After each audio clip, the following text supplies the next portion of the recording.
For our leadership skills blog post, I will first address the skills in our textbook by Grohar, Murray, and Lehman, 2011 edition, that will be needed to secure staff and other resources within the department. Personally, I think you should focus on coordinating and directing. Our textbook mentions coordinating as the management activity that assembles and synchronizes people and activities so that they can function harmoniously within organizational objectives. Directing is the management activity that gets work done through others by a couple of different ways. You have to give direction, supervise, lead, motivate, and communicate, all actions that you would expect of a person in a management position. I completed the questionnaire and found myself to be of a moderate expectation for each skill level, which I would have to agree with.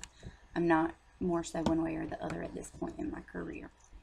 To address question number 2, how we would use published literature in our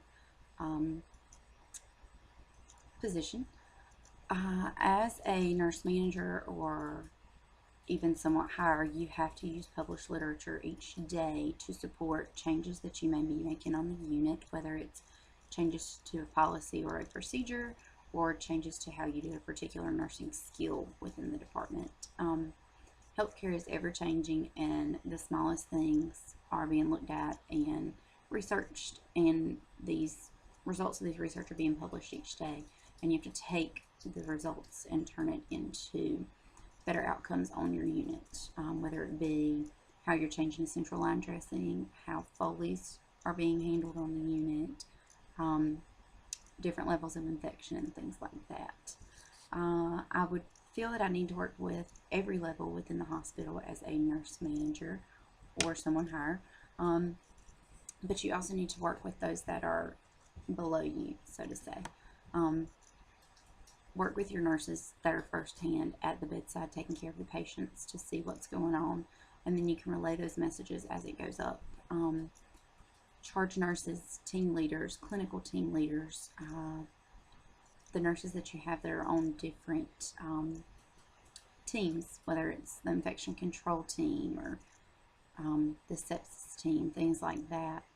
Then you move on up, of course, to your own supervisors that may be in charge of a couple of different departments within the hospital, and move on up to reach the chief nursing officer, chief financial officer, and things like that, so that you can all share ideas, results, and work together for the same goal.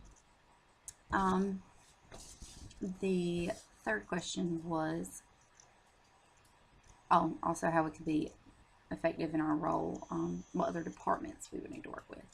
Maybe you're working in the emergency room and you need to be able to work with each department within the hospital, because you could be taking your patients anywhere.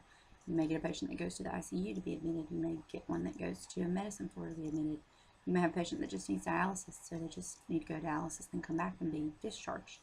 So it's important that you are able to work with whatever departments your department is closely working with. Maybe you are on a step-down unit and you need to be able to effectively communicate with the ICU that the patients are coming from. Between horizontal and vertical structures of organization, I am a fan of the horizontal structure. This allows employees to have input, be members of different teams, and use teamwork for a common goal.